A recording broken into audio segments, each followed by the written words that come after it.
Okay. Welcome to the G.N.A. podcast, where you caught me by surprise because I was getting a beer when they explained everything. We drink and talk about things. That's what we do. And back to Cecil. Yes, we do.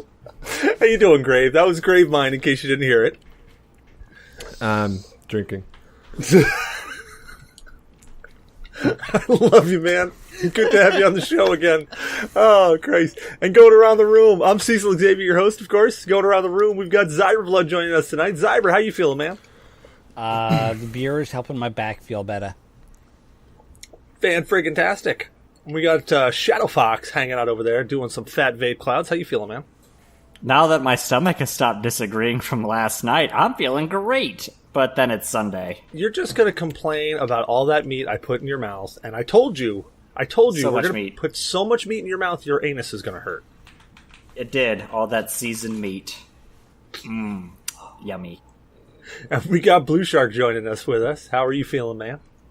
Dude, I had a awesome fucking weekend because it was my goddamn birthday. Yeah, it was. Happy birthday. Happy birthday Happy to birthday. you. Thank you, guys. And we've also got joining us D from Microbrew Gamers. How you feeling, guy? Not too shabby. I still have the tail end of a migraine, but doing okay. Drink more beer. It helps.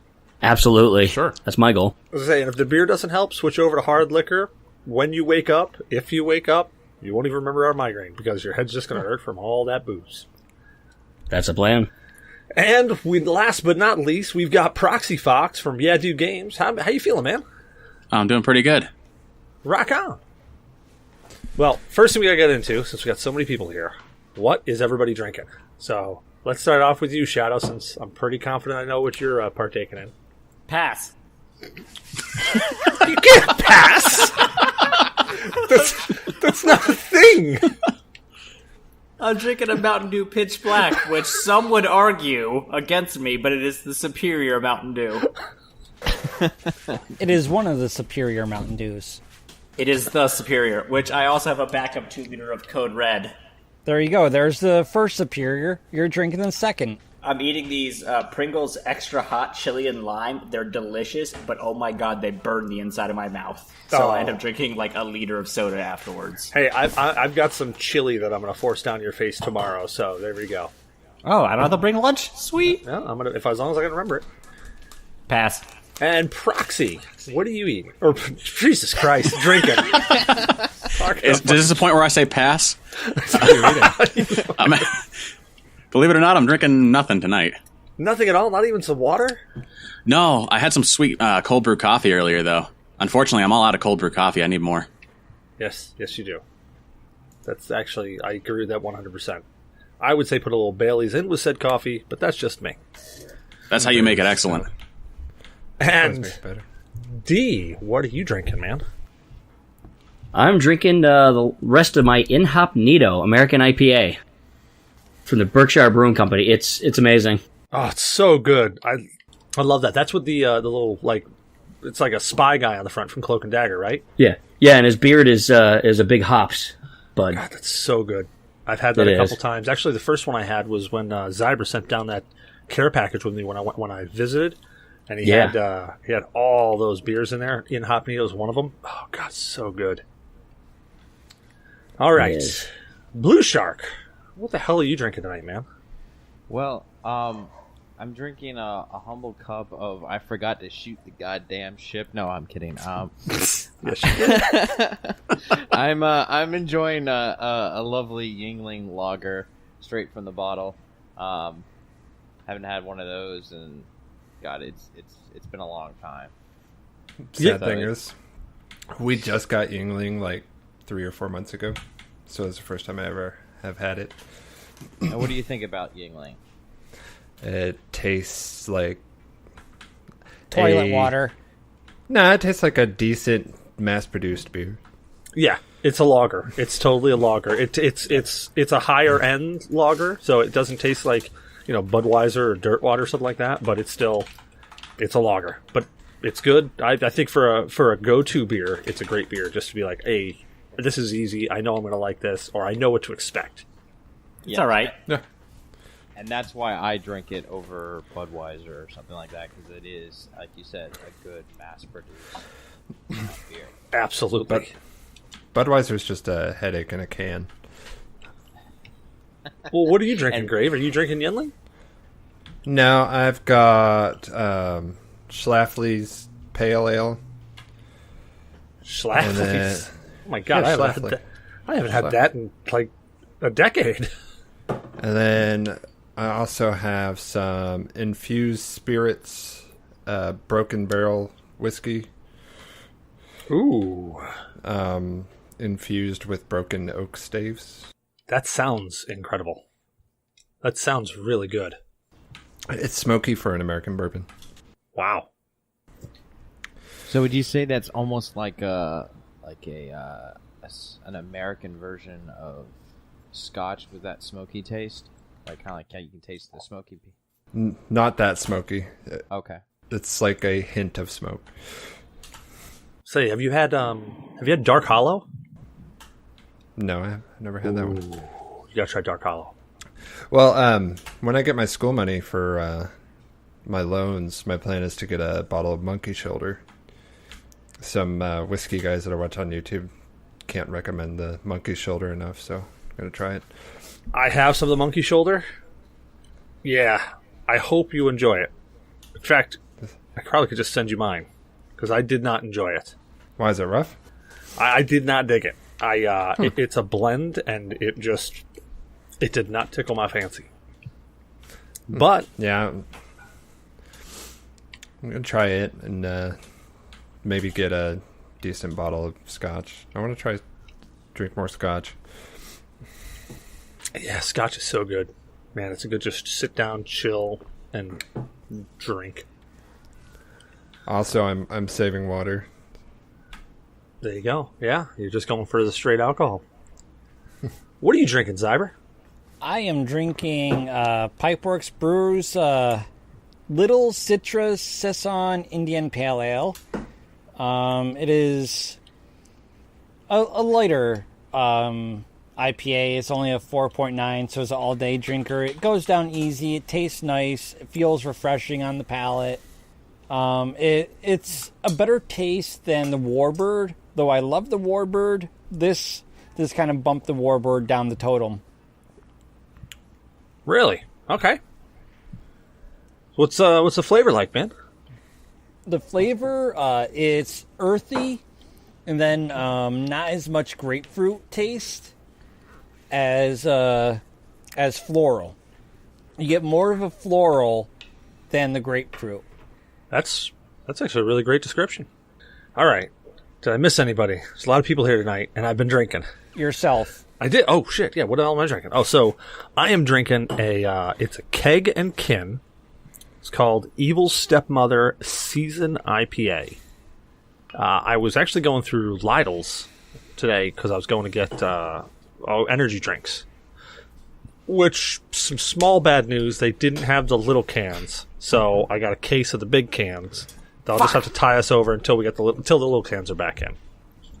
I'll live. Thank you. Sorry to intrude, but I did the same thing, but at Aldi's. I took your advice and went and that was fucking amazing. $12 for a whole case. Dude, it's so much cheaper than going and getting Monsters. Even Monsters over at Lidl's were like $1.89 a piece. I was like, well, damn, you only get better ones where you get like 3 for $4. Anywho, so this is actually, it's got a really cool picture on the front. It makes me think of like Redneck. I'm going to see if I can get that up there on the can so you can see what's on it. So it's like an old woman with a hops on a pitchfork. Looks like if Beavis or Butthead got a sex change. Yeah, it looks exactly like that. This is incredibly hoppy.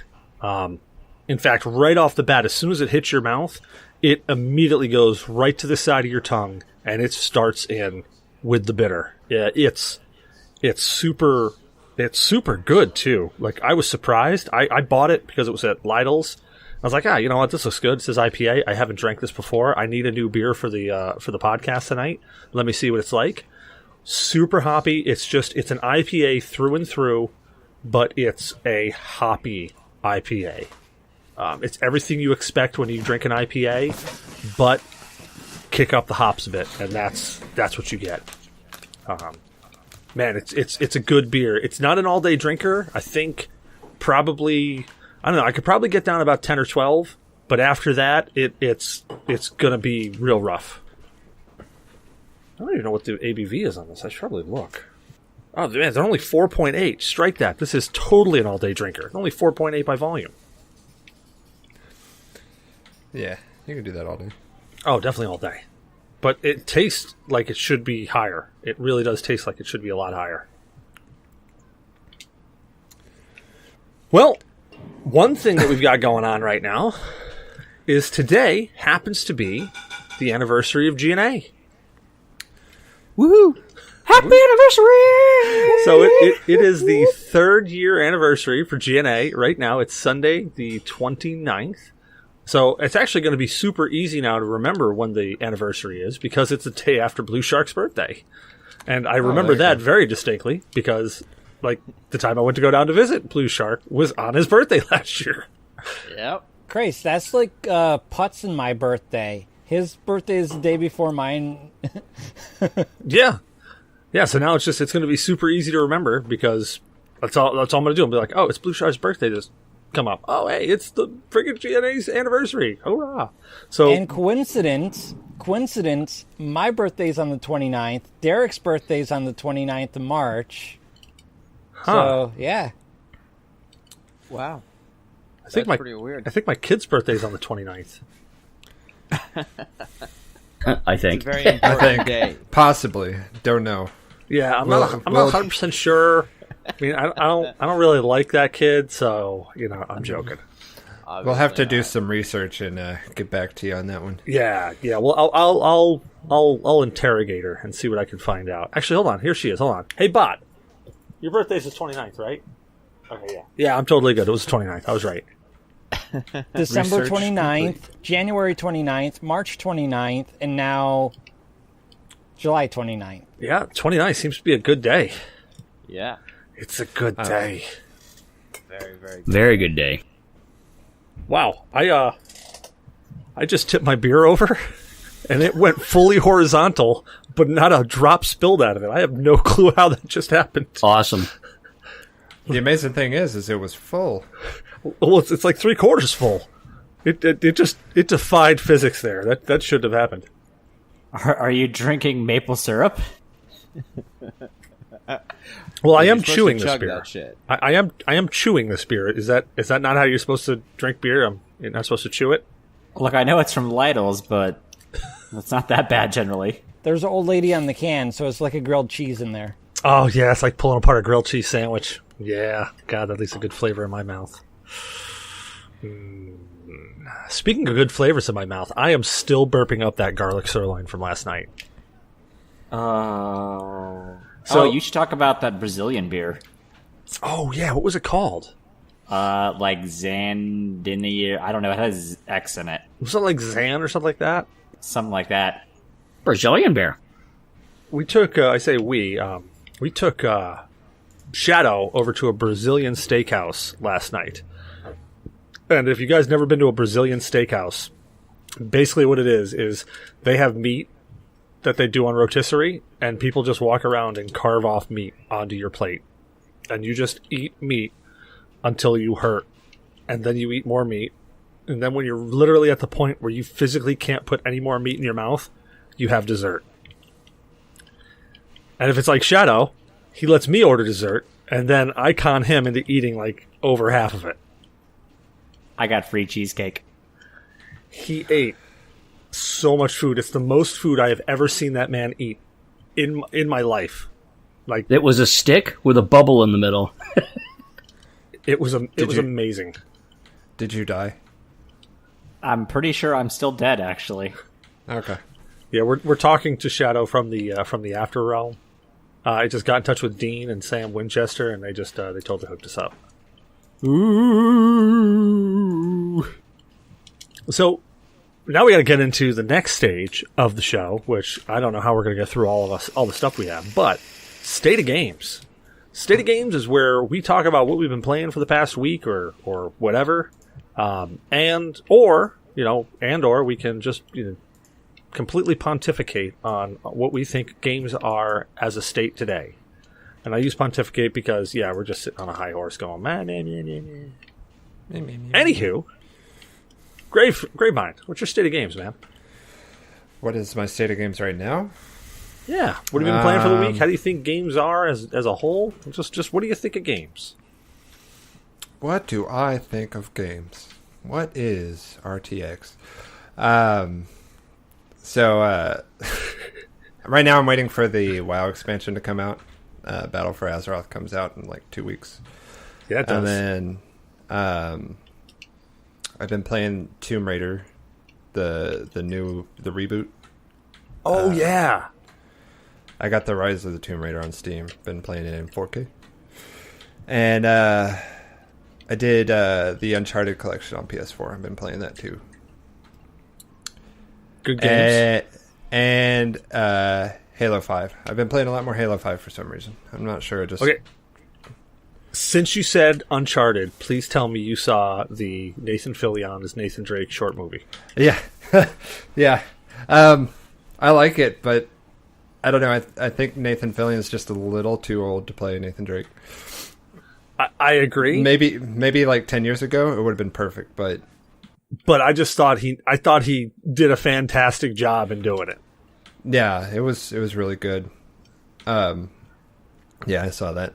And as for the state of like gaming in general, on my thoughts of it, I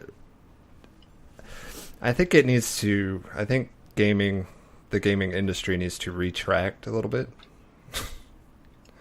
As in, it's getting too big and corporate and needs to kind of shrink a little bit. Get back down to roots? Yeah. It's getting too much about money and microtransactions and controversy and all that crap. I can definitely agree with that. Almost to the point where it could be leading to a crash. I don't want to see a crash, but it's possible that it could happen. I can't fault you for that. Zyber, what's your state of games, man? Well, I recently got into VR.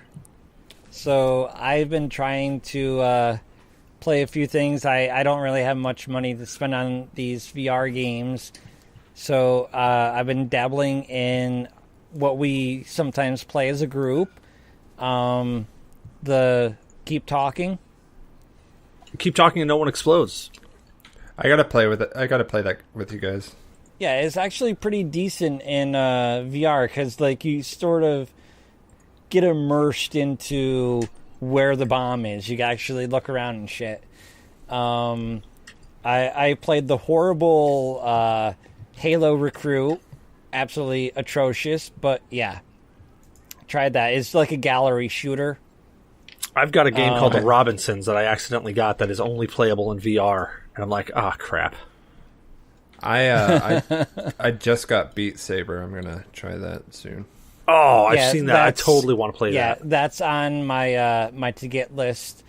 I recently just got this what was it? Eternal Warriors VR. You play as a hack slasher or an archer. I haven't tried it out yet, but that's probably what I'm going to dive into tonight after we're done here. The archery games are always a lot of fun in VR. Yeah, I've played those damn orcs or whatever it is, those goddamn orcs, something like that. That was actually pretty cool. Like, for you to actually load your bow and crossbow, you have to reach back to where like your quiver is and then pull it back and actually draw and shit. It's actually pretty neat. It's sort of a nice little workout because you're trying to shoot shit real quick.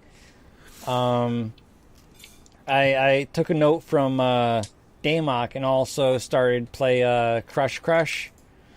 Okay. Stupid little fucking sim game. But yeah, that's pretty much it. Just VR stuff. And oh wait, I've been working in the Unity engine also. Cool. Yeah. That's for like some of the VR stuff that I'm getting to, where you can actually change your avatars with Unity skins. And only downside to that is a lot of these games, as well as the app, wants you to spend more time in it. So, yeah. I'm trying to spend as much time as possible in the Unity engine and unlock it. Well, Shadow, what's your state of games, man? I've been playing Borderlands 2, as previously mentioned. I was hoping that Cecil would be more available this week, but he wasn't, so there I go.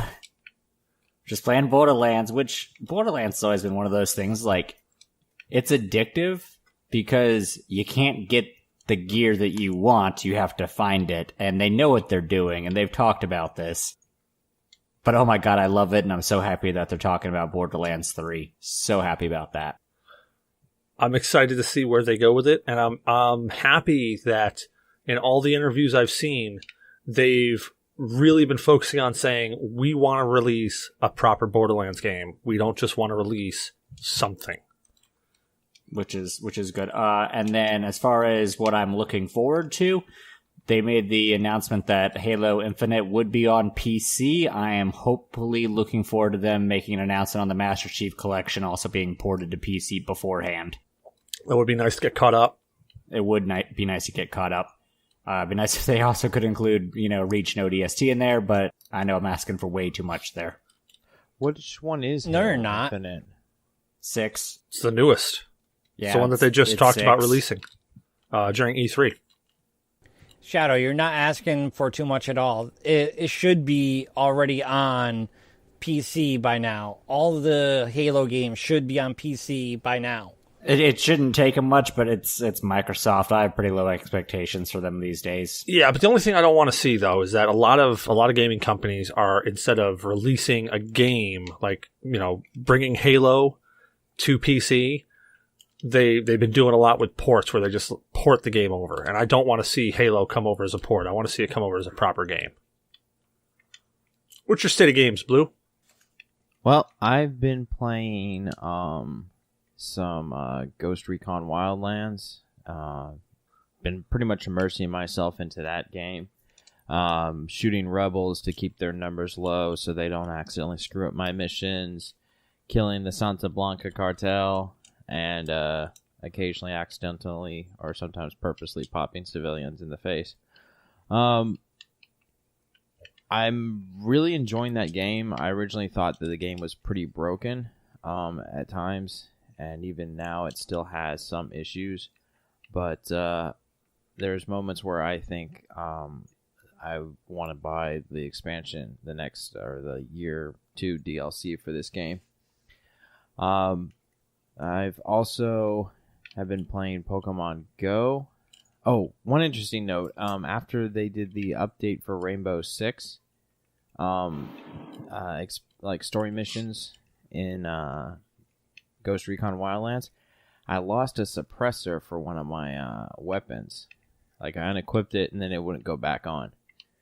So, okay, that's interesting. I don't know if that's a glitch that's ever going to get fixed. Hopefully it does, because I really like that gun.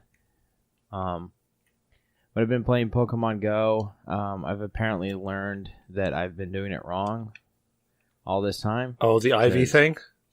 Yep, because I've been doing max CP, which has done me pretty good. Like, I had one guy who just... You're welcome. He just fucked people up in a gym. And, I held that gym for almost 2 days, which was pretty impressive for me because I've never held a gym for longer than probably 10 hours.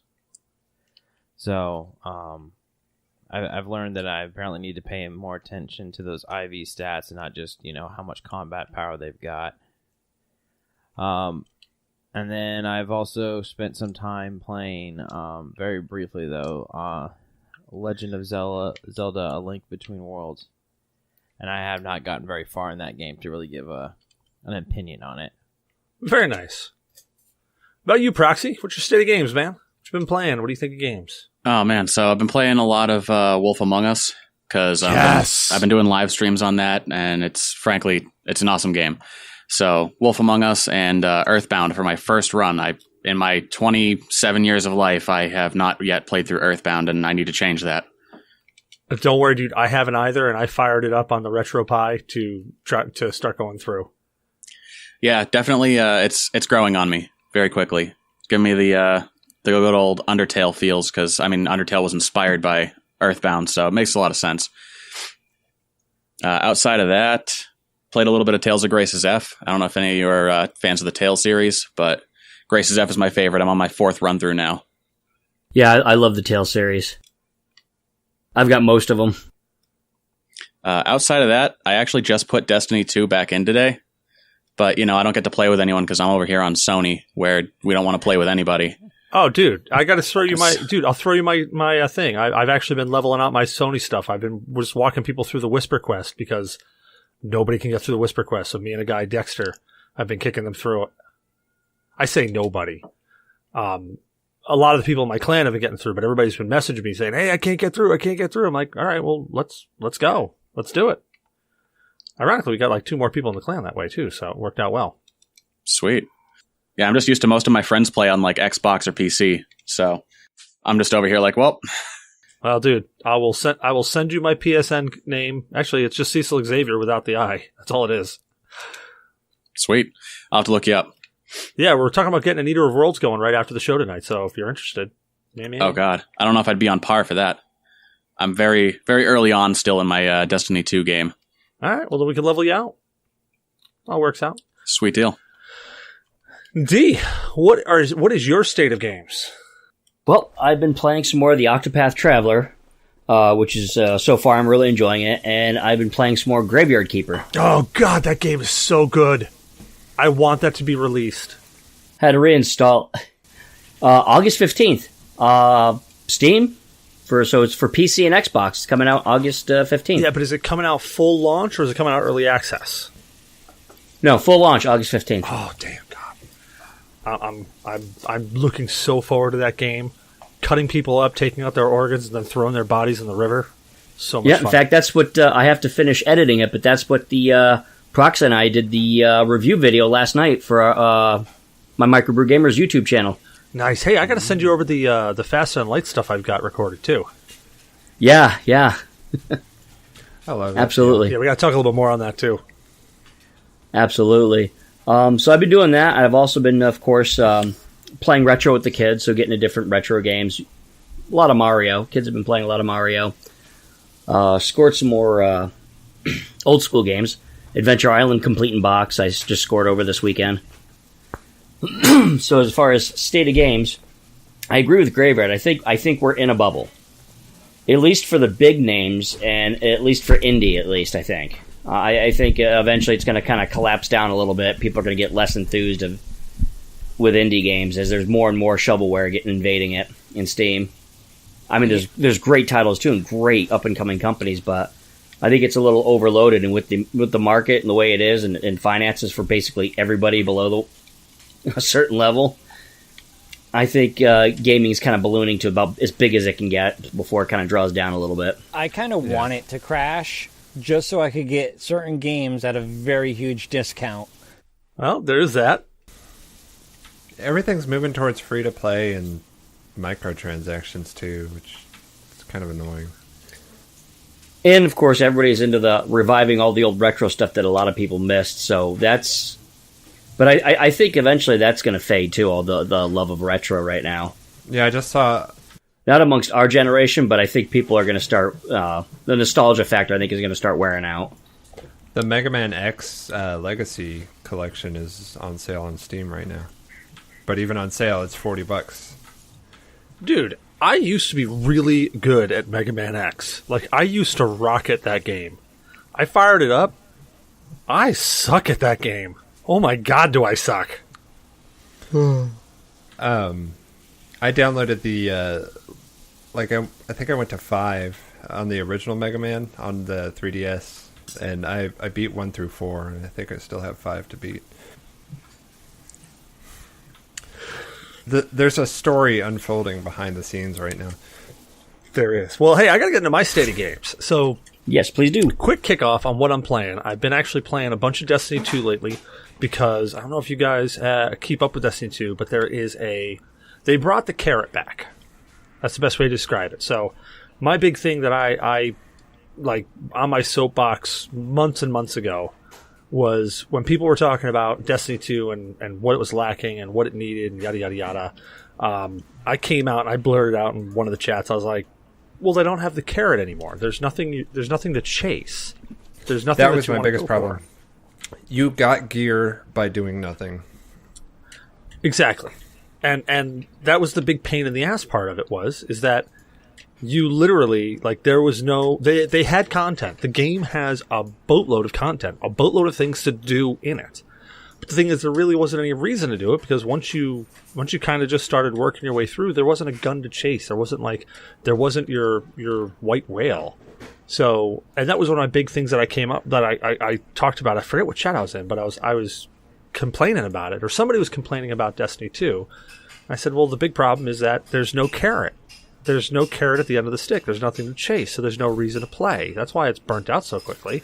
And that sparked a whole big, argument. I'm like, look, say what you will. I said, that's just my opinion of it. Everybody's complaining about it not having something to do in it. I was like, well, there's nothing to chase. There's no IS Luna. I think I've always mentioned that. There's no IS Luna to chase. There's no perfect role on that. There's no Thorn. There's no... Exactly. So what they brought out now, more recently, they started bringing out more and more weapons that are kind of weapons to chase. And one weapon that they brought out was the Whisper of the Worm. Now, if any of you are old school Destiny players, then you know of a one called a sniper rifle called Black Hammer or Black Spindle. Both of those were actually Black Hammer. I think originally started off. It had a perk called White Nail or Hammered Nail or something like that. And basically, Last Nail. What's up? Last Nail. No, it wasn't Last Nail. It was like White Nail or something. Oh, all right. Because I used to have the Black Hammer. Well, look it up. Google it. I think it was called like White Nail. But what the perk did, is that if you got 3 headshots, it would refill your mag, but it wouldn't refill it from your ammo. It would just refill your mag. So literally, if you kept getting headshots on something, you could just keep up consistent sniper rifle headshots on them and just melt the damage off them. Well, they brought it back in Whisper of the Worm, but it's actually a really well thought out mission to get to it. So you've got to wait for a specific thing to spawn. You've got to kill a specific guy. That gets you into a timed event, and you've got to run all the way through it and kill everything at the end within that time. It's honestly pretty well thought out and pretty well done. I dig it, at least. So we've been running people through that, and it kind of brought back the lust of playing again, because that's what I always loved doing, was walking people through stuff in Destiny. So, I've been playing a bunch of Destiny 2. I've been playing a game, what was it called? Beholder on Steam, I think is what it's called. Beholder? White Nail. White Nail? Yeah, what did I call it? Yep, White Nail. Yeah. That's what it is. Yeah, White Nail. I've been playing a bunch of Beholder, as well as the Sexy Brutale. Now, is the Beholder, is that a D&D inspired game, or? No. Beholder is a really interesting game. It's kind of, have you ever played War of Mine? No. It's kind of okay, so it's a side scroll. It has like a feel like that, but the graphics, everybody is silhouettes. So they're just black silhouettes. And you basically are you're like not a foreman, but a groundskeeper, apartment complex keeper. What the hell's that called? Like where you maintain the grounds for an apartment complex. Like you're a handyman and all that stuff. I thought it would be groundskeeper, just like Groundskeeper Willie. Okay, so you're a groundskeeper for an apartment complex, but you're basically like you spy on them. You put in cameras. Caretaker, that's another good word for it. But you spy on them, you get dirt on them, and all sorts of other fun stuff. So it's kind of a sneaky stealth game with a little bit of micromanagement. It's interesting. It's definitely interesting. But I've been playing that, and well, just really a lot of Destiny 2, to be perfectly honest. Now, one thing that I do want to get into, and this is kind of my soapbox for State of Games is how just friggin' gamers, and I'm not necessarily pointing at anybody in particular here, but how gamers are just so, like, friggin' entitled now. Like, they just feel they should get everything that they want and not have to deal, like they go out and buy a game and it's like, oh, this game sucks. We're all going to complain about it and they're going to change it, or else we're going to completely smear their name so that they can't sell another game ever again. It's like, dude, why not just buy the game and play the game? You know, enjoy the damn game. It's hard to enjoy things nowadays, I think, with especially in the gaming industry, where a lot of people, like reviewers and game journalists, take that approach of being very cynical about the state of things and the way the games are going. A lot of people misconstrue that, and they think, like, if I can be an a-hole and pick this game apart and complain about things, that makes me intelligent. Well, it also, like, comparatively to, like, the old days when you had to release a game and it had to be done, now you can release a game and it not be done and you fix it in a patch later. Yeah, but the thing is, that is not correct, because there were plenty of games that were released that were not done, that were missing things, that had glitches, just all sorts of things in them. And, like, for PC games specifically, they would get patched, and there would be a patch that they would release, and you'd go to their website, download the patch, install the patch, and every now and then, you'd actually get free content along with it. It'd be like, oh, hey, we did this patch, but we did this too. But PC gaming is, like, the boom is relatively new, and consoles never had that option before that. True. But there were plenty of games that had plenty of glitches in them that just were not complete games. Okay, take Metal Gear for Nintendo, which we talked about one of the other shows. Sorry, Zyber, I think you had something. Yeah, I just wanted to say there are plenty of games that are released unfinished and still to this day are not finished. And the companies actually tank or pull out, and you're stuck with the $40 mess that you purchased. Well, another game that comes to mind is Resident Evil, the original Resident Evil that came out. That game was way not finished whatsoever. It was a great game, but it was not finished. The control, looking back, I mean, they were just learning how to, like, basically use that type of graphics versus the controls, the more almost 3D-ish type, but the controls sucked. Oh yeah, the controls were horrid, but even the game itself, the content within the game, the content was not finished. Nah. So saying that games were complete before and they aren't now, I don't think that's entirely accurate anymore, because looking back on it, there are a lot of games that really were not complete. They just coded out stuff like actually, I mean, it could be considered complete because there was so much to do. It was a fantastic game, but Castlevania Symphony of the Night. Yeah. If you go fast enough and you can get under the bridge, there's actually an entire area that was supposed to be done. There's like a single room, and they just kind of coded and blocked it off. There was going to be a whole nother area. Yeah, so... Or like more modern Gears of War, in between the last stage and the second to last stage, there was supposed to be a whole nother stage. But for some reason, you go from being underground to just being on a train. And there's my point, is that games were not as finished as people would like to think that they were, or like to remember that they were. But I don't know. I think it was more like back then it was more of glitches and QA testing, where now it's just like, oh, we got some leeway. Let's, we can have a day one patch that we can charge $14 for, like the Mass Effect 3, the Promethean that came out the same day the game came out. I definitely agree. There are some predatory practices that gaming companies have been doing because of the way things are. But I think it's a little bit more complex than that. I think it's a combination of things. One, obviously people are, the culture right now is this, entitlement and this whole, everybody's kind of cynical and down on stuff, because that's what you see. That's what makes big news, is all the crap that can go wrong. But I think people are also just realizing that if they complain enough, they can get more, because let's just face it, we're making the same, like, say, average income in this country is about the same since 1977, but the prices of everything have gone way up. Inflation's gone up, but everybody's money or what you're worth has gone down. Well, actually, realistically. well, yeah, I mean, but games themselves, the general. See, that's the thing, though. I think there's like some sort of loophole where games cannot be charged more than like $59.99 or $59.95 or something. Like there was some sort of weird loophole. They standardized that at some point. It's like PlayStation games used to be much more than that. But the problem is that when you have, say, everything else beating the living hell out you to the point where you don't have as much disposable income, you're going to be a lot more choosy.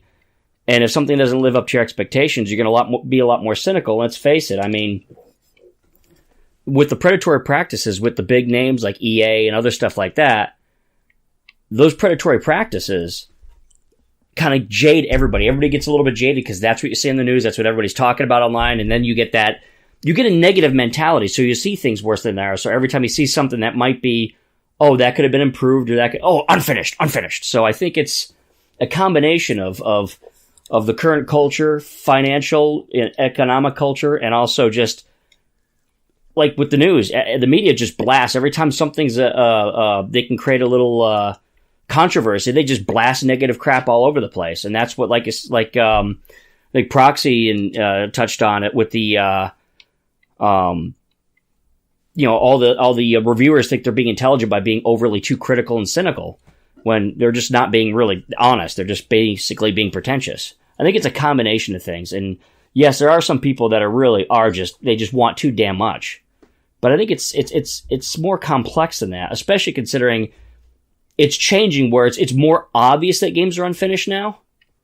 Because then they have all these patches, DLC, and a lot of times people feel that that should have been done before I got it, because they were used to the console stuff where it seemed done, and if it wasn't, it was just kind of hidden. So you had to and you didn't have as much of the Google and the big internet to sit there and say, look at this wasn't finished.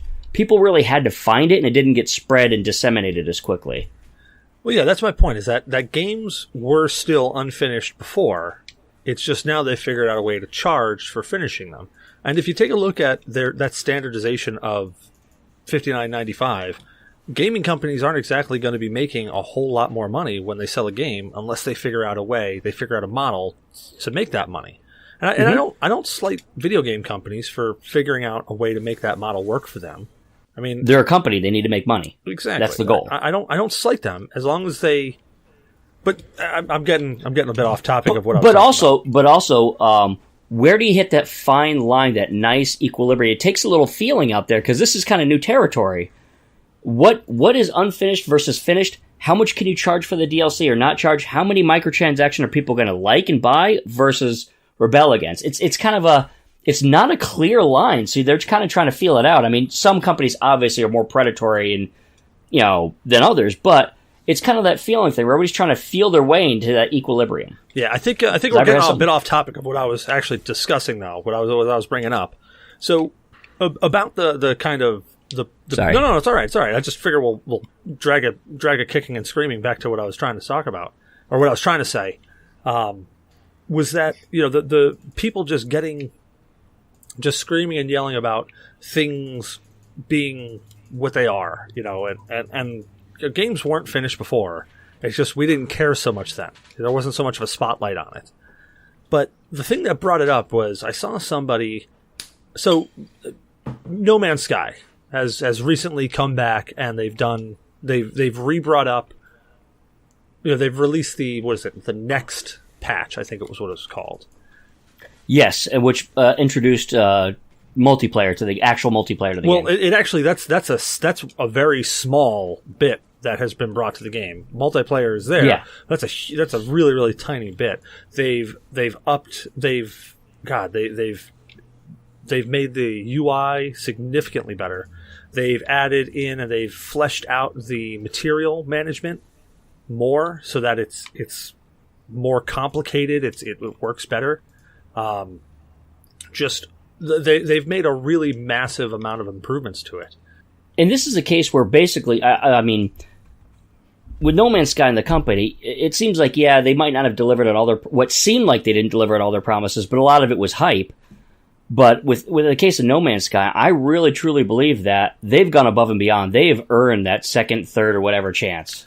Well, and I really think people should buy this game now. I mean, because they've made so many improvements that even the stuff that I could nitpick about is no longer a thing.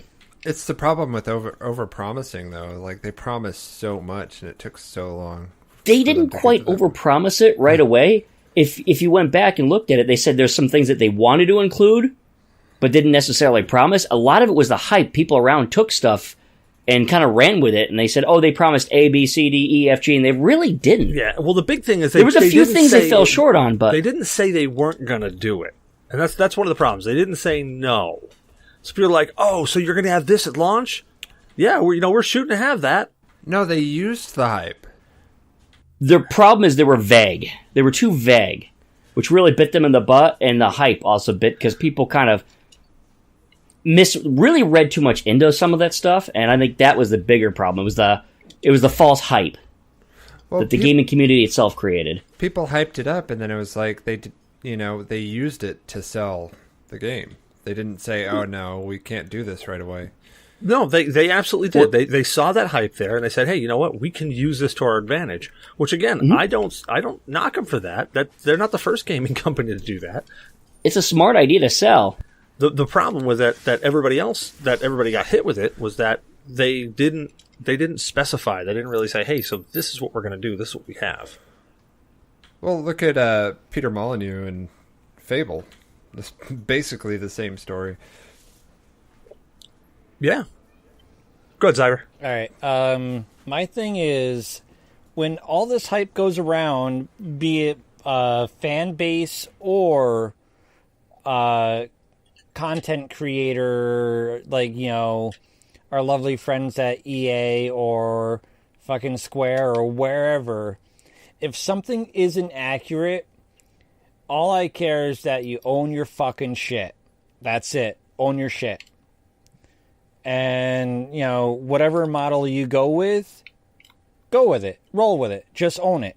Well, and that's the thing. Their PR could have done a better job of straightening out what was going on. They could have done it better you're absolutely right. Marketing department should have said, "Hey guys, we're getting a little ahead of ourselves." Well, the reason I bring up No Man's Sky is because I saw an article that specifically came back, because No Man's Sky is actually starting to get, they're getting their second chance. People are starting to look at it and say, "Oh wow, this game is good. There's things to do in it. There's things enjoying in it." And an article I saw, which made me just rack my head. Like, literally, I think I beat my head against the wall. Physically, was standing next to the wall. I was reading on my phone, read it, and then I immediately just bashed my head against the wall next to me because that's the only thing I could think to do. And the article said, "What other game deserves a second chance like No Man's Sky has gotten?" And I'm thinking to myself, I don't even know who the hell wrote this article, but I'm sitting there thinking in my head, bitch, please. They got it. They deserve it. They earned it. They friggin' worked their ass off to get it. I was about to say, yeah, they didn't get a second chance. They worked their asses off. All this is probably $50 worth of content EA would have charged at least, if not more. I mean, easily. They worked their asses off for this one. The content that they released for free, they friggin' deserve it. And just the entitlement that just is coming out of people and really the critics and the people that we're looking up to.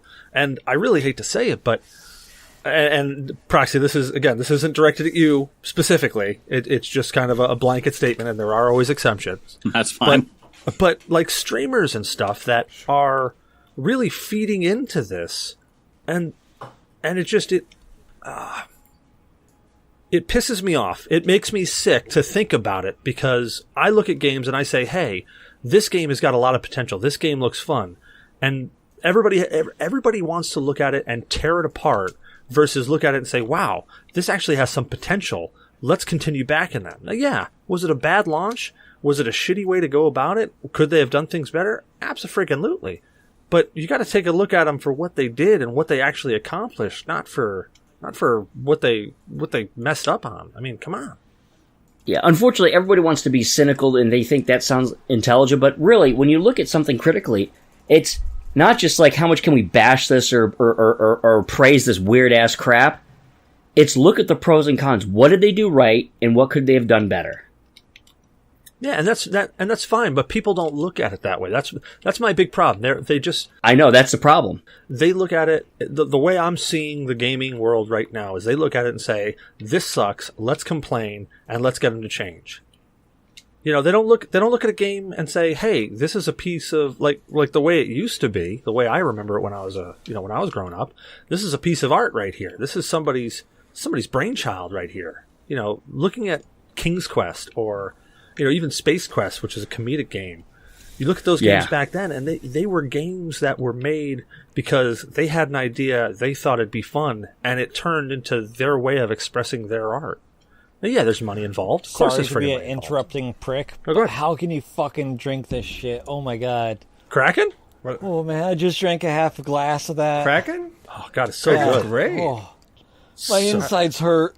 Oh yeah. It'll rot some stuff there. Did you drink it with Coke or just straight?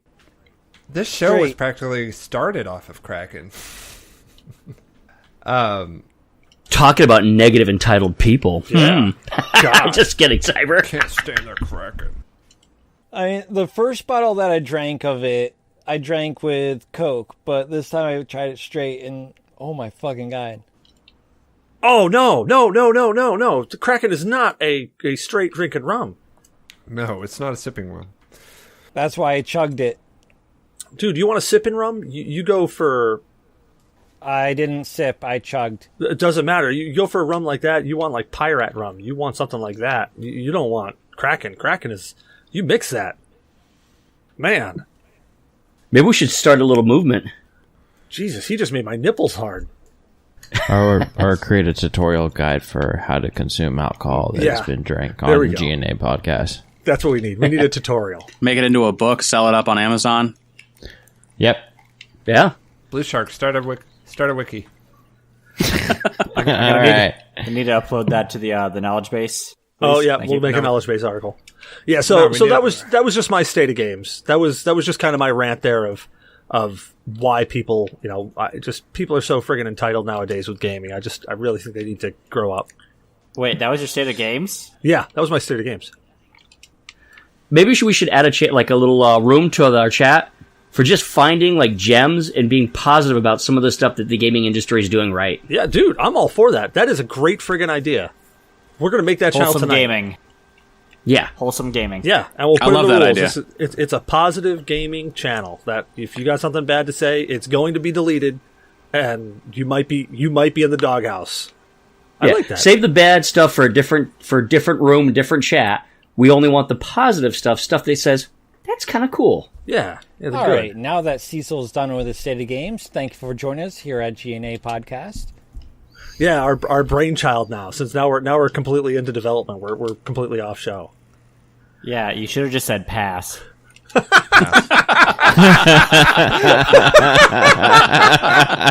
You're absolutely right. I should have just said pass. You ruined it.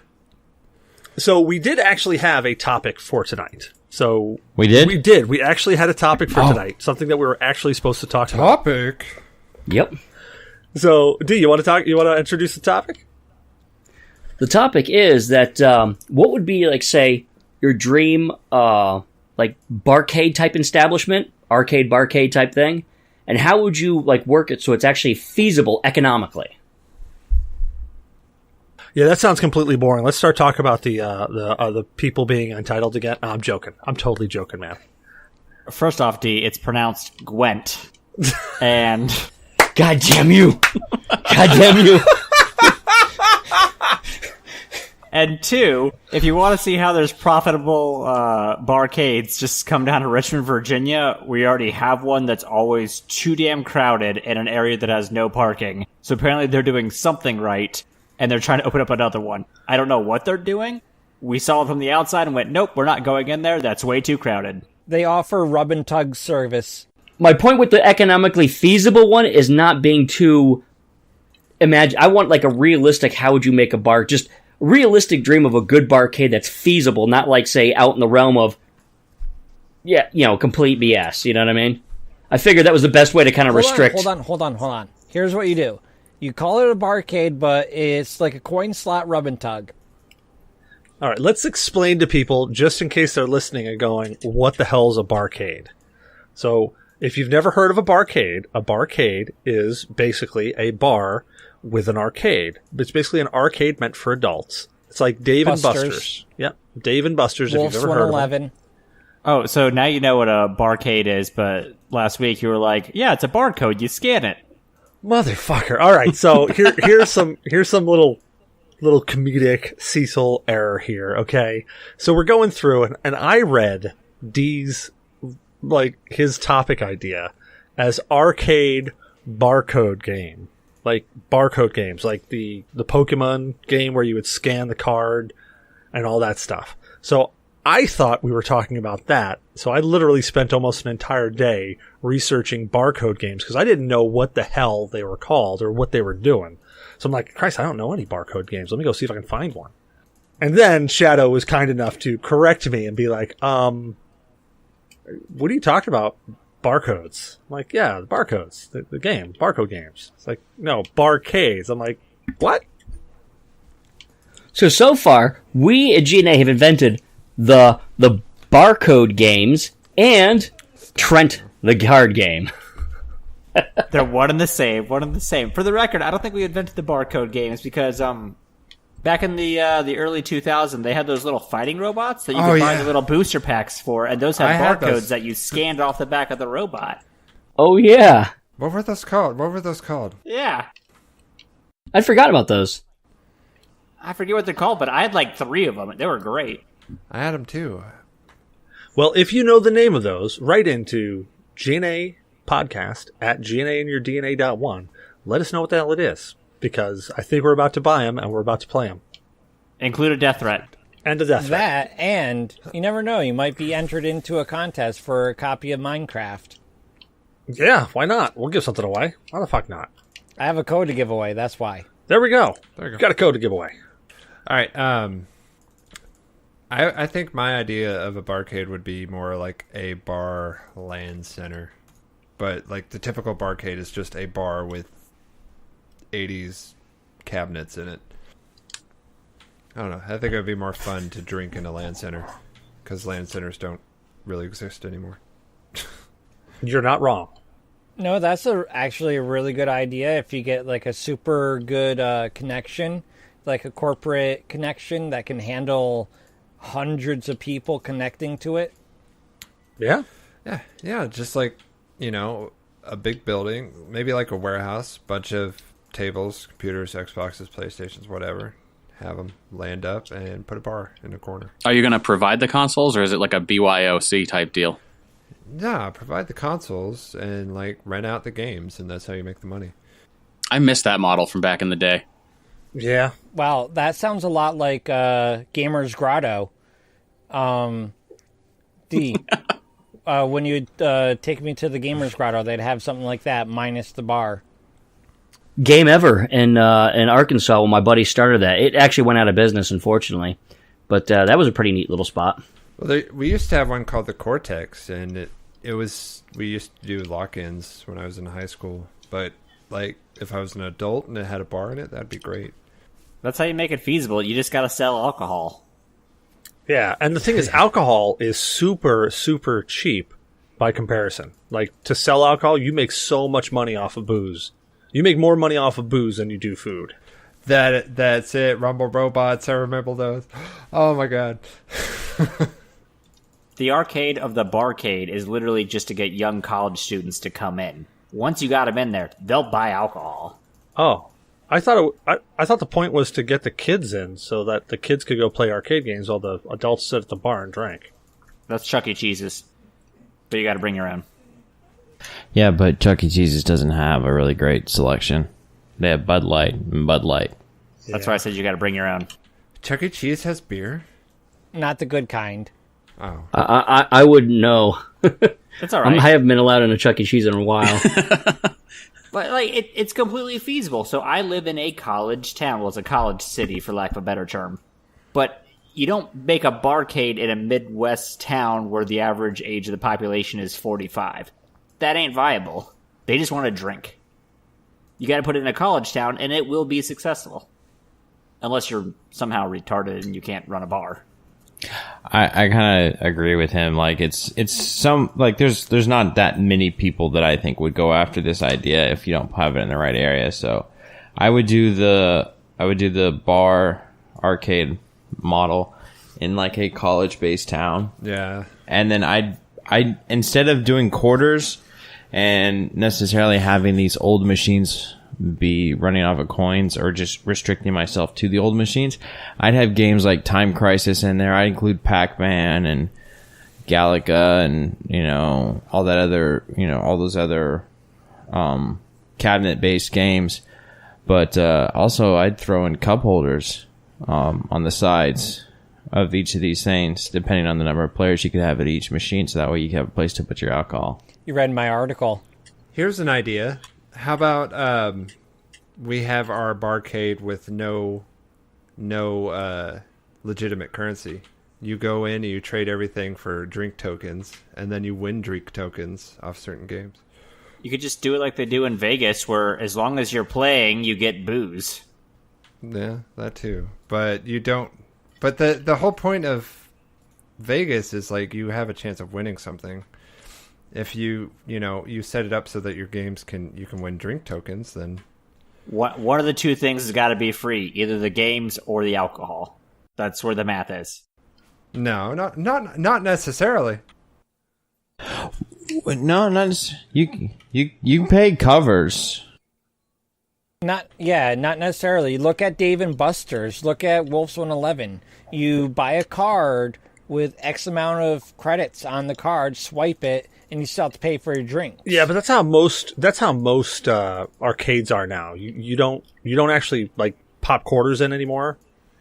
You have a card, and basically that card has your denomination on it, and you go refill the card at a station. Like that's how arcades are now.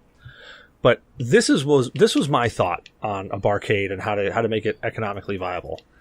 I want to see, people are going to go to arcades. Yeah, they're going to play some new arcade games. Yes, but they're also going to be going there for the nostalgia factor. And I think what's better than the old school arcade cabinets that you just can't find anymore? Like, for instance, do you guys remember that Afterburner cabinet that not only went up and down, but it went left and right that they got rid of? How can we not? That's epic. Okay, so that was my thought of like, man, we get a couple of those arcade cabinets in there where you can get in the Afterburner, but granted, now we'd have to adjust the cup holders so they were kind of gyroed, so that like, when the cabinet went left or right or up or down, your cup stayed centered so it didn't tip over and spill your beer. But like that was my thing. That was the way that I would think to make it economically viable, would be have things in it that would bring back that nostalgia, where you would bring your kid in and you'd be like, oh, this is a game I played as a kid. And Afterburner is one of those games where I'd still play it now and I'd still dig the hell out of it. And I think kids nowadays would still play it and dig the hell out of it just because the way that game was designed. Rampage with cup holders. Oh, dude. Rampage. Could you imagine Tron with cup holders? Or, oh, crap, you guys remember that, you remember the Star Wars one, the vector-based one, where you were, like... Of course, I love that one. The TIE Fighter game? No, it was an X-Wing. You were an X-Wing. Yeah. God, play that game, but put hydraulics on that, so when you turn left and right and stuff, it goes all around. Put a cup holder in there. Oh, God. Pod racing or bust. Yes. Like pod racing, that was a game that I really think that they should have spent more time on getting like a hydraulic system working for it. They should have just spent more time on making a pod racing 2. Yeah. I mean, I think that by itself, just like, don't even have to marry it up to the Star Wars universe. Just pod racing is just fun. I think it was more fun on the Nintendo 64 though. Oh, that's what I was saying. But they never made a sequel for it, and they're still not even talking about it. They're making racing games still, just not pod racing. Well, it's because the prequel series was a bust. Yes. But what do you guys think about the pay for time model? So you don't pay per game. That's actually what I would go with. There. Because that's what I like more as an idea, rather than having because the cards, yes, they're kind of good, but at the same time, you could get someone who would come in and maybe they'd spend more time there rather than spending, going, well, fuck, I lost all this money on this one game. Give me a $40 entrance fee that covers my drinks in the games for the night. Yeah. Something like that. Just a unlimited. Yeah, but whatever. Regardless, with the card, you can still say, hey, instead of credits, you're spending $40 for X amount of time. There's, say, $40 for 5 hours of game time. I could go with that. I could go with, you pay a fee to get in, kind of a cover charge type of thing. And that cover charge gets you in to play as many games you want. But then I still think you'd have to pay for your drinks, though. You couldn't say $40 and it gets you all drinks all night long. On ladies' what about night, proxy? We could do it, but otherwise, not really. You're gonna lose a lot of money even if you use wells. Yeah, because people are gonna walk in and be like, "Oh, give me Knob Creek. I paid my $40." Be like, "You can suck it." I don't know. I just threw out a number there. It could just be for draft beers. I'm not a business major, so I was. I'd rather play, or I'm not a drinker, so it doesn't matter as much to me, but I'm the kind of person that I'm I'd rather just pay the flat rate, even though it's probably more out of pocket. I'd rather just swipe the card once. Okay, go have fun. Yeah, I can see that, but having waitresses come around and just have handheld point of sale systems, and they just collect you're getting a drink, so they're, oh, you wanted a beer? Here you go. Here's your beer. I'll just swipe your card. You were charged another $5. Just do a tab like every other bar has ever done. Yeah, or a tab. Or how about this? You do a system where, okay, you can pick 3. You have your allotted time that you're buying.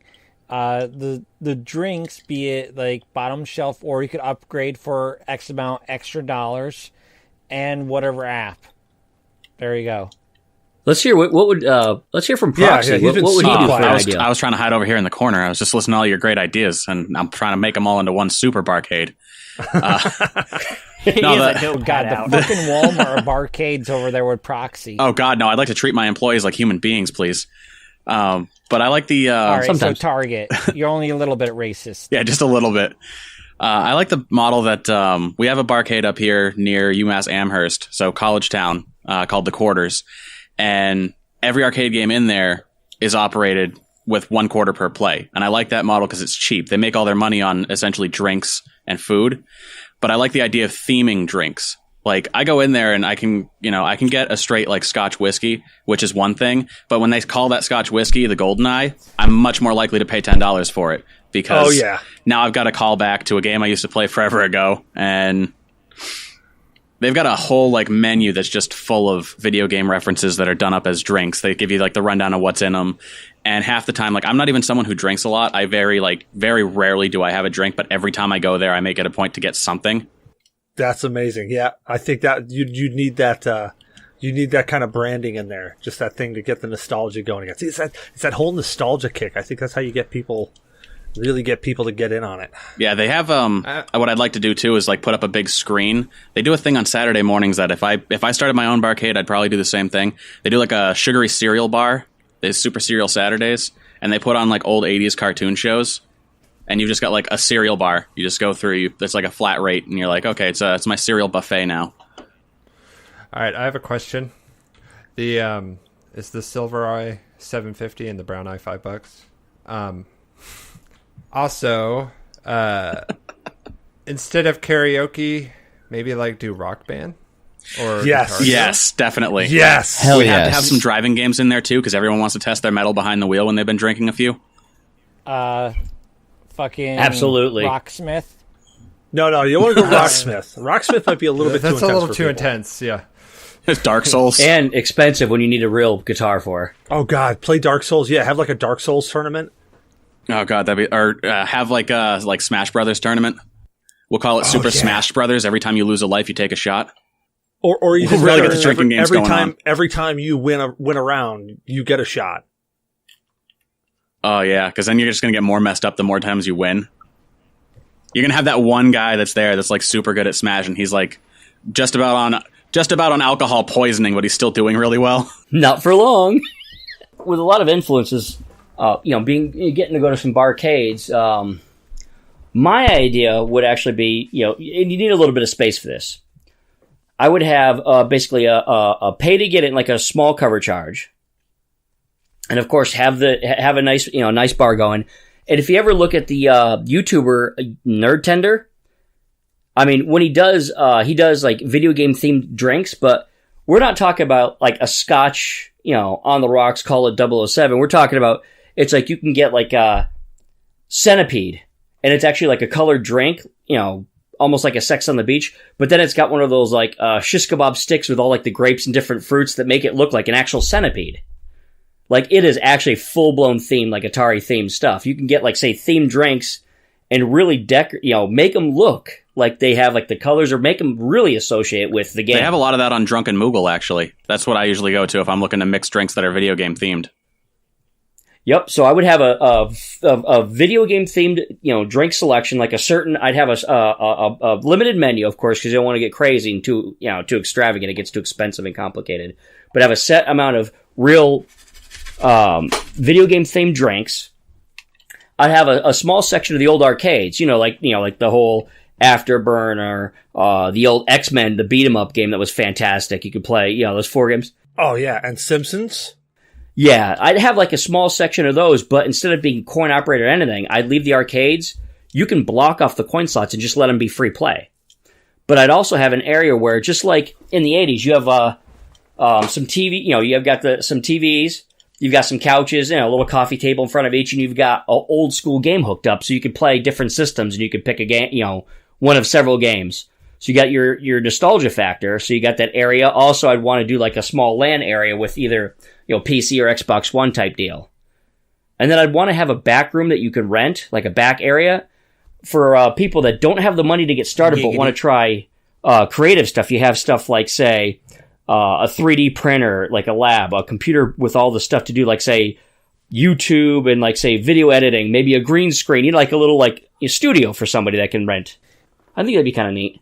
People will be renting it to shoot porn. You know that, right? Well, that would be. Hey, I'm not asking questions. I'm just asking for money. As babies are born in your back room. But I think that would really help, like, also creativity. It's where we're going to put the nuggets. The nugget porn. You're not wrong. Like, that's what would happen. You'd get nugget porn back there. Man, what would they call it? What would they call it? Pong? Oh, God. Hey, there's a theme, though. There's a theme right there. There is. There's some centipede for you. Break out if they just start bouncing around. Oh, God. We're going to break hell. Out to brick out. We just retrogressed again. Dang it. I'm terrible. And I think Blue Shark right now, because Blue Shark and I are playing Destiny 2, and I really think Blue Shark right now is completely confused because I'm pulling him through this very violently at that. Yes, you are. You're just like blowing past everything. Yeah, this is actually the Nightfall that I farmed for like 3 or 4 days. I think I ran this Nightfall 100 times in 3 days. So I know every little bit of how to skip past it. The other idea I had, which is separate from that one, would have been like a barcade that was actually a strip joint in barcade. Ooh. All video game themed and cosplay themed. I could see that. That's hot. Yep. Like VR Sin style? So basically, like, the arcade area and the games are free, but then you'd also have the anime and video game themed, costumes for the strippers and everything else, and the video game themed drinks. So yeah, you're basically talking about VR Sin. I haven't played it or heard of it, but yeah, that'd work. That's all VR Sin is. I mean, other than being able to tell the characters in the VR simulator to have sex with you. And that game actually links up to the VR fucking fleshlight and dildos. Well, we know what Zyber's been doing with his weekends. Yep, I wondered why he wanted to. Wonder where that expense for a fleshlight came on the G.N.A. expenses. Yeah, that had to happen. Had to try it out. That's going to be on my next article report. Here at G.N.A., we're all for that. You know what? I would love to see if we turn this into an actual business and have expense reports. I would love to see the look on the IRS agent's attack agent's face when we hand them the expense report. Yeah. Wait a minute. How much did you spend on what booze? the fuck? What the hell's a nugget? Booze, dildo. What in the are these people doing? My next expense is that suit that Blue Shark shared with us. Oh, the VR porn suit? Yeah. the fully simulated sex suit. Oh, yeah. I really hope that's machine washable. Oh, God. Hand wash only. Fucking question. Some things are worth it. Just a damp wipey. The actual sleeve is washable, though. Yeah, just use those Clorox wipe in there. That'll work out. You know what this all calls for? A shot? Because, well, that too. More beer? A shot? Drink them if you got them. No, we should obviously develop a barcade simulator. Oh, yeah. Yeah. Just throw that up on Steam since they're not policing anything anymore anyway. Feel free to make your barcade X-rated. Nice. Yeah, I noticed that. The whole Steam thing. Things that you'd find on, like, hente.com are now showing up on Steam. Well, I think we've got a viable business plan going here. So who's going to see if we can get the IRS to give us capital on this? I could start looking for backers. Yeah. Let's do a GoFundMe. G.N.A needs a barcade. Yeah. And studio. We could have the waiters and waitresses scandalously clad, like, garb as certain characters, like how in Skyrim the women basically wear nothing. Same with the guys. I just thought of a great porn movie, Miss Pac-Man. She gonna gobble that up? Oh God, I think it's been done. You just ruined my childhood. Probably. No. Probably. Your childhood was already ruined. Big mouth, balls in also. Ooh, that brings a bad thought in the mind of Pac-Man. Oh God, that poor guy. Yeah.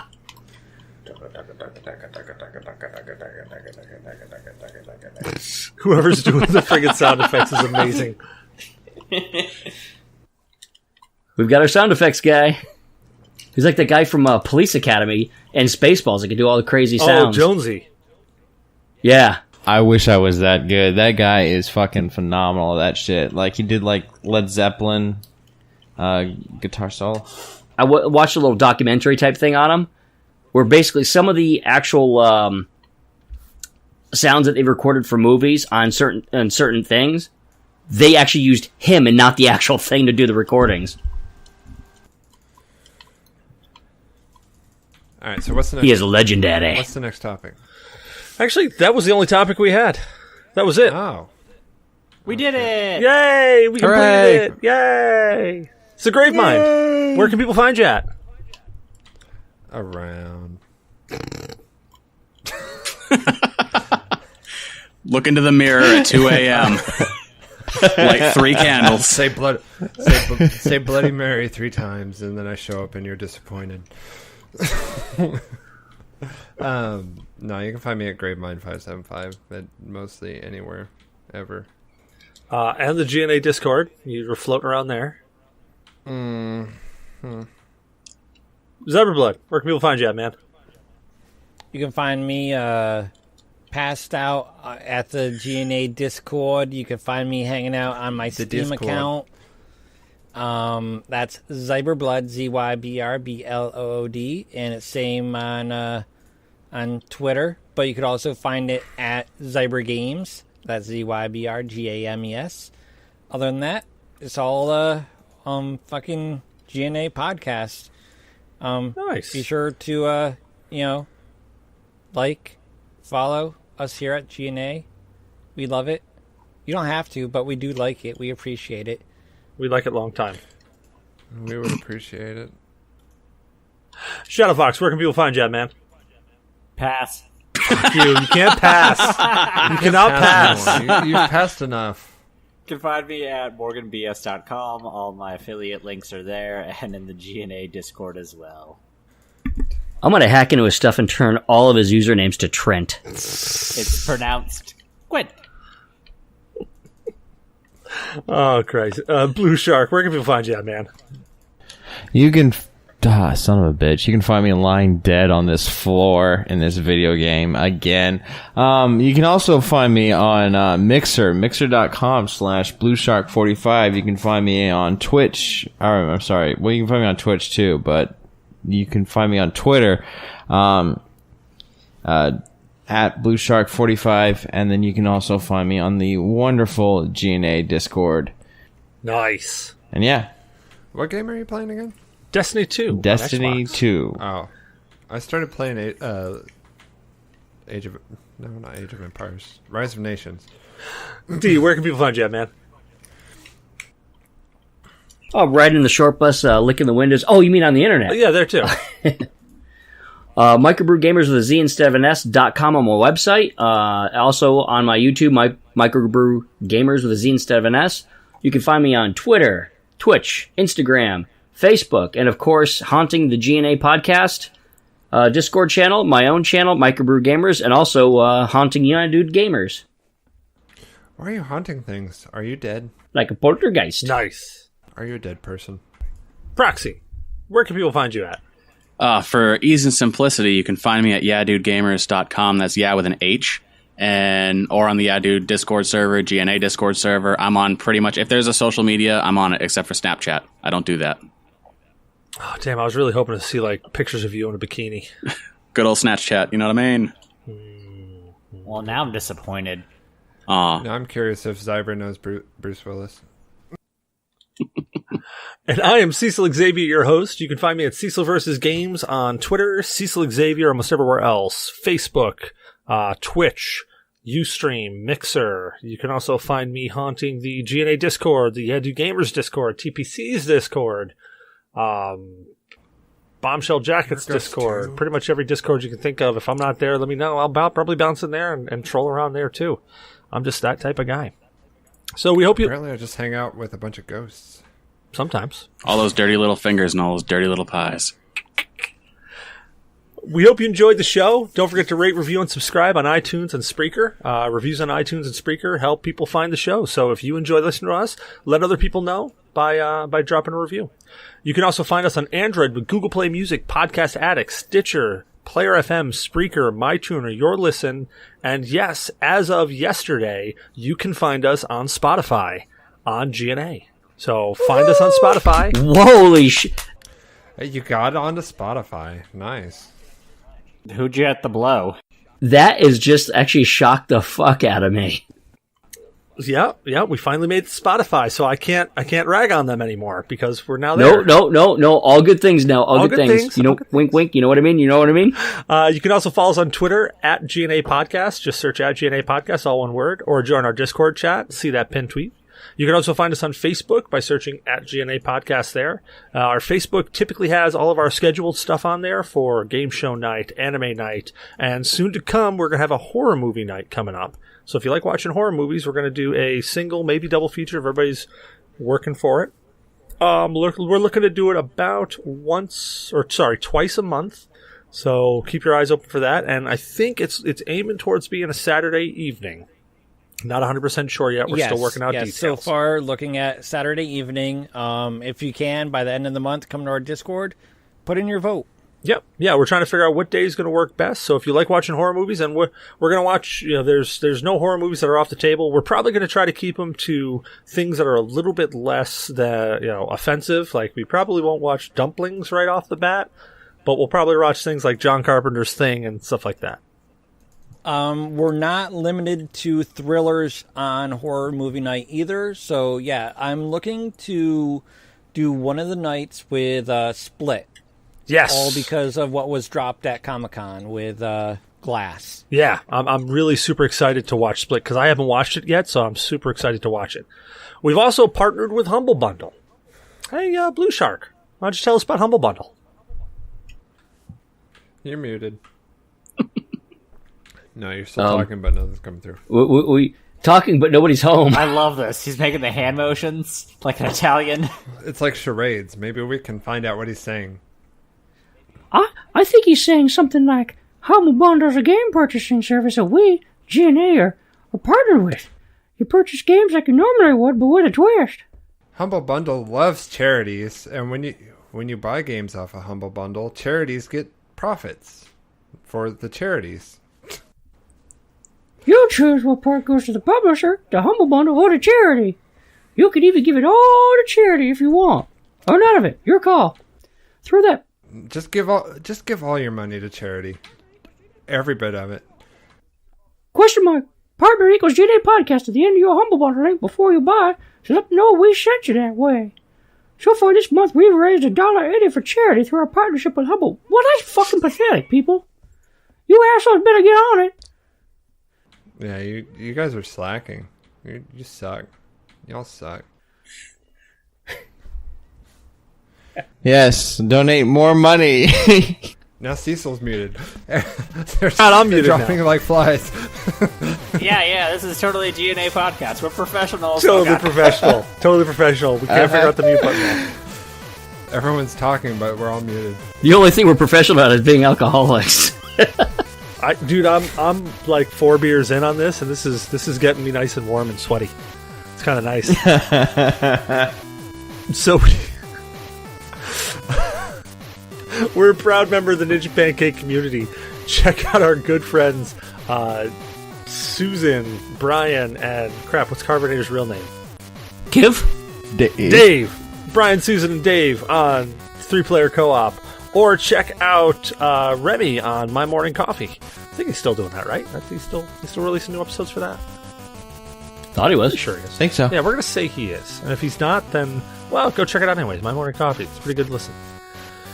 We want to thank Morgan BS Photography. Yeah, that's Shadow Fox right there. For our new logo and artwork. Check him out at morganbs.com. Email us at soon-to-be-Trent.com. as soon as I hack it. Email us at GNApodcast at GNAinyourdNA.1 with questions, comments, death threats. We don't care. We would love to hear from you. Please. The Arabian Prince, he doesn't want me trolling him anymore. He just wants my money, and he doesn't want to hear my life story about how I got metal shavings in my foot. So send us something. I think the Arabian Prince and the Nigerian Prince have actually put a... They've combined forces. No, they've put like a restraining order against us, I think, by now. Yeah, they didn't like the dick pics we sent them. Wait a minute, I wasn't supposed to send him dick pics? No, I guess not. I thought that was their type of currency. I don't know. Oopsie. I guess they preferred Who goats. knows what they use? Well, anyways, last but not least, check us out at our Jesus Christ. Check us out at our website Check us out at our podcast. www.GNApodcast.com. And hey, thank you all for joining in tonight. I had a ball. We kind of went way off topic, but I'm pretty sure that was the alcohol talking. Yes, it was, but it was a lovely Sure was show. for me. Hurrah. Have a great night, everybody. I'll just say. I never, never land. Nostrovia. Do svidania. Y'all gonna die. Semper Bi. All your money, give it to charity right now. Go do it. That's not good financial advice. My financial advice. Go do it.